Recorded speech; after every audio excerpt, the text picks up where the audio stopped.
ব্যাপারে।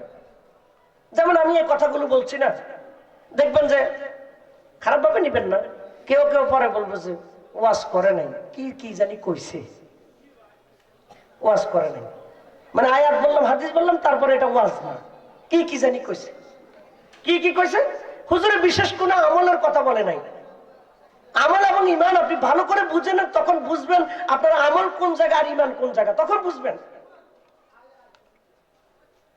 আমল যেই জিনিসের মধ্যে জমা হয়, যেই পাত্রের মধ্যে আমল জমা হয়, সেই পাত্রের নাম হলো ইমান। সেই পাত্রের নাম কি? ইমান যদি না থাকে কোনো আমল জমা হবে না। দলিল ২৪ নম্বর সূরা নূর আয়াত নাম্বার ৩৯। আল্লাহ তাআলা বলেন, ওয়াল্লাযীনা কাফারু আ'মালুহুম কাসারাবিন বিকিআতিন ইয়াহসাবুহু আয-যামআনু মা'a হাত্তা ইযা জাআহু লাম ইয়াজিদহু শাইয়্যা। আল্লাহ তাআলা বলেন, যারা বেঈমান, যারা কাফের, দুনিয়ার জীবনে তাদের আমলগুলো হলো ধুধু মরুভূমির মধ্যে মরীচিকার মতো। কিসের মতো? মরীচিকা বুঝেন আপনারা? কি মরীচিকা? কি না, লোহার মধ্যে জং যেটা ধরে এটা হলো মরিচা, আর আমি বলছি মরীচিকা, দুইটা দুই জিনিস। মরিচা আর মরীচিকা এক জিনিস না। মরীচিকা কোনটা বুঝবেন? মরীচিকা হলো ওই যে আপনি ফোরলেন রাস্তা দিয়ে আপনার গাড়ি চালাচ্ছেন ১০০ কিলোমিটার গতিতে, সামনে আধা কিলোমিটার ১ কিলোমিটার দূরে দেখা যাচ্ছে রাস্তার মধ্যে পানি চিকচিক করতেছে, দেখা যায় না? গাড়িটা যখন ওই জায়গায় যায় তখন রাস্তায় কি পানি পাওয়া যায়? আপনি যে এতক্ষণ দেখলেন এটা হলো মরীচিকা। এটা পানির মতো মনে হয়, কিন্তু যাওয়ার পরে দেখে যে কি নাই, পানি নাই। আল্লাহ তাআলা বলেন, যাদের ঈমান নাই তারা দুনিয়ার জীবনে যেই কাজগুলো করে এগুলো হলো মরীচিকার মতো। দূর থেকে তাদের মনে হয় তারা অনেক অনেক অনেক অনেক কাজ করছে, কিন্তু মরার পরে দেখবে যা লাম ইয়াজিদহু শাইয়্যা, সেখানে কিচ্ছু নাই, পুরাটাই খালি। নাউজুবিল্লাহ। আমি দলিল দেব এবং একটা উদাহরণ দেব, উদাহরণটা দিয়ে আপনাদের থেকে আমি ফতোয়া চাইব। আশা করি জীবন পরিবর্তন হবে ইনশাআল্লাহ। জীবন পরিবর্তন করতে হবে। আল্লাহ রাব্বুল আলামিন পবিত্র কোরআনের 18 নম্বর সূরা কাহফের 102, 103, 104 নম্বর আয়াতে বলেন, কুল হাল নুনাব্বিউকুম বিল আখসারিনা আমালা। হে নবী, আপনি মানুষদেরকে জানিয়ে দেন, হে দুনিয়ার মানুষেরা, আমি কি তোমাদেরকে জানাবো আমল করার পরও কারা ক্ষতিগ্রস্ত? আমল করার পরও কারা ক্ষতিগ্রস্ত? খুবই অ্যালার্মিং কথা। বেনামাজি জাহান্নামে যাবে, এটা তো খুবই স্বাভাবিক কথা, কিন্তু নামাজি কেন জাহান্নামে যাবে? বেরোজগারি জাহান্নামে যাবে, এটা তো একেবারে স্বাভাবিক কথা। রোজদারি কেন জাহান্নামে যাবে? মা বাবাকে যে খেদমত করে, মা বাবার হক আদায় করে, সে তো জান্নাতে যাবে, কিন্তু সে কেন জাহান্নামে যাবে? আল্লাহ তাআলা প্রশ্ন করছেন, নবী আমি কি, আপনি বলুন, আমি কি তোমাদেরকে জানিয়ে দিব আমল করার পরও কারা ক্ষতিগ্রস্ত? জানার দরকার আছে কিনা? আল্লাহ তাআলা বলছেন, আল্লাযীনা যাল্লা সা'য়ুহুম ফিল হায়াতিদ দুনিয়া ওয়া হুম ইয়াহসাবুনা আন্নাহুম ইউহসিনুনা সুনআ। যারা দুনিয়ার জীবনে কাজ করতেছে ভুল, অথচ তারা মনে করতেছে খুব সঠিক কাজ করতেছে, আল্লাহ তাআলা বলেন তারাই হলো আমল করার পরও ক্ষতিগ্রস্ত। বলেন নাউযুবিল্লাহ। এবার উদাহরণে আসেন। একটা লোক ঢাকা থেকে ট্রেনের টিকিট কেটেছে, সে চট্টগ্রাম যাবে। চট্টগ্রামের টিকিট কাটার পরে সে কিছুক্ষণ পরে ট্রেনের মধ্যে উঠলো, উঠে সে ট্রেনের মধ্যে আরামসে বসে আছে, মোবাইল টোবাইল দেখছে। হঠাৎ করে কিছুক্ষণ পরে পাশের যাত্রীকে সে জিজ্ঞেস করলো, ভাই আপনি যাবেন কোথায়? পাশের যাত্রী বলতেছে, আমি সিলেট যাব। আমি কোথায় যাব? সিলেট। আর এই লোকটা যাওয়ার কথা কোথায়?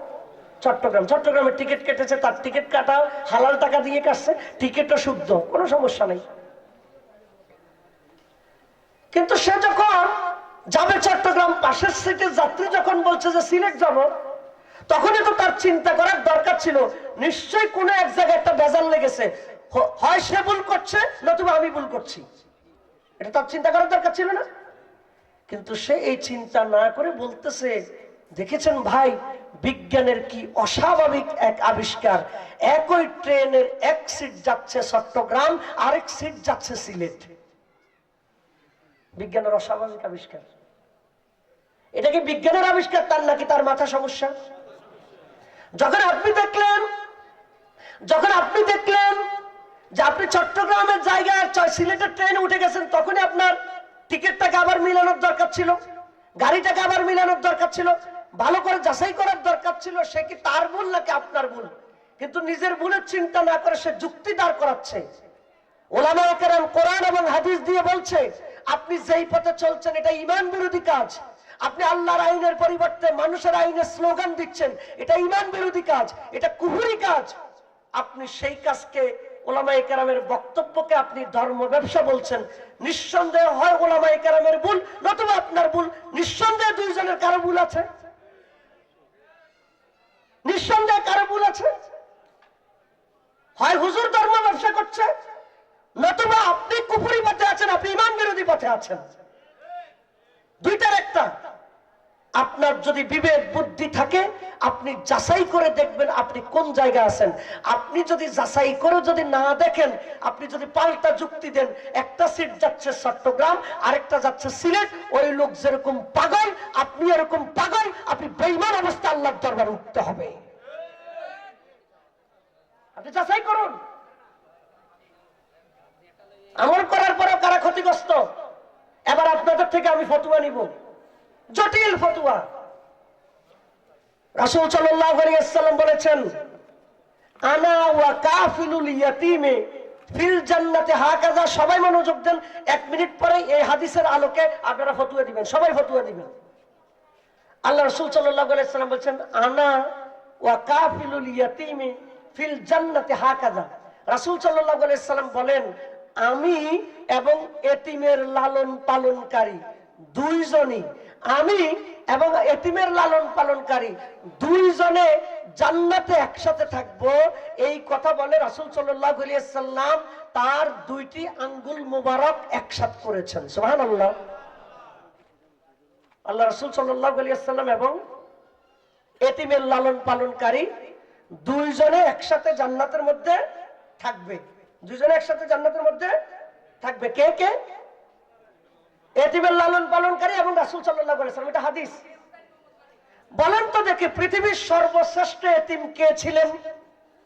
বলেন বলেন, কে ছিলেন? মুহাম্মদ রাসূলুল্লাহ সাল্লাল্লাহু আলাইহি ওয়াসাল্লাম পৃথিবীর সর্বশ্রেষ্ঠ এতিম। মুহাম্মদ সাল্লাল্লাহু আলাইহি ওয়াসাল্লামকে লালন পালন করেছে আবু তালেব।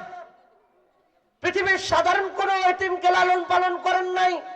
তাম পৃথিবীর সর্বশ্রেষ্ঠ রাসূল সর্বশ্রেষ্ঠ এতিমকে লালন পালন করেছে আবু তালেব। এবার আপনাদের কাছে ফতোয়া জানতে চাই, আল্লাহ রাসূল এবং আবু তালেব কি একসাথে জান্নাতে থাকবেন? কথা বলেন।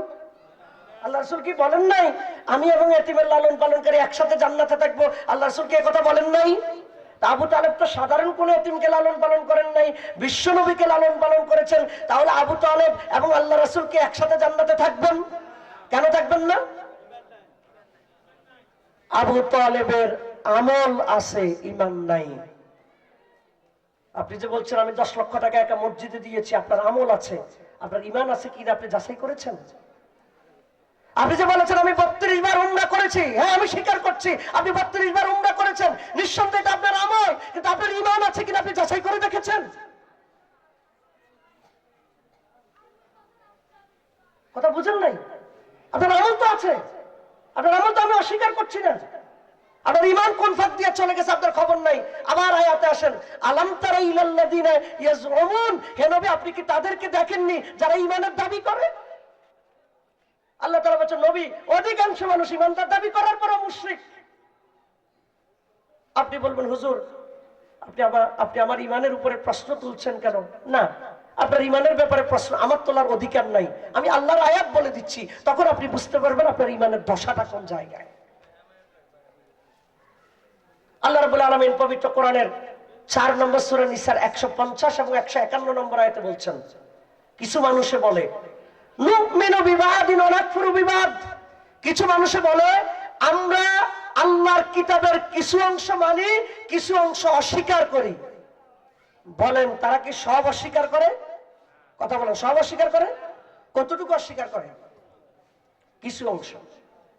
ওয়ায়ুরিদুনা আইয়াত্তাখিযু বাইনা যালিকা সাবিলা, আল্লাহ তাআলা বলেন এই কিছু মানে কিছু অস্বীকার করে এমন লোকেরা দুইয়ের মাঝে নতুন একটা রাস্তা বানাতে চায়। নতুন একটা রাস্তা বানাতে চায়, নতুন রাস্তা। মুমিন আল্লাহর আয়াত সবগুলো স্বীকার করে, মানার জন্য চেষ্টা করে। ভালো করে বুঝতে হবে, মুমিন মানে তার কোনো গুনাহ নাই, তার কোনো অপরাধ নাই, বিষয়টা কিন্তু এরকম না। মুমিনের ভুল হবে, গুনাহ থেকে কেউ মুক্ত না, আমিও মুক্ত না, আমাদের সম্মানিত পরিচালক সাহেবও মুক্ত না, গুনাহ থেকে কেউই মুক্ত না। কিন্তু গুনাহ হলে কারো ঈমান চলে যায় না, গুনাহ হলে কারো ঈমান চলে যায় না। মুমিন হলো সে যেই ব্যক্তি আল্লাহর বিধান সব স্বীকার করে এবং মানার জন্য চেষ্টা করে, সে কি মুমিন। কাফের কি? আল্লাহর বিধান স্বীকার করে না, স্বীকার যেহেতু করে না মানার তো দরকারই নাই। তাহলে মুমিন হলো একেবারে পুরোপুরি ডান দিকে আছে, আসহাবুল ইয়ামিন। আর কাফের হলো আসহাবুশ শিমাল, বাম দিকে আছে, খারাপের দিকে, জাহান্নামের দিকে। কিন্তু আল্লাহ বলেন দুনিয়ার মাঝে এমন কিছু মানুষ আছে যারা বলে যে আমরা কিছু মানি, কিছু অস্বীকার করি। সব অস্বীকার করে? কতটুকু অস্বীকার করে? কিছু। আল্লাহ তাআলা বলেন উলাইকা হুমুল কাফিরুনা হাক্কা, আল্লাহ তাআলা বলেন তারা আধা আধি কাফের নয়, বরং তারা পুরাপুরি কাফের। বলেন নাউজুবিল্লাহ। তারা কি সব অস্বীকার করে? এবার আপনারা আমার ঈমান যাচাই করেন তো দেখি। কোরআন থেকে নামাজের কথা বলার কারণে কোন খতিব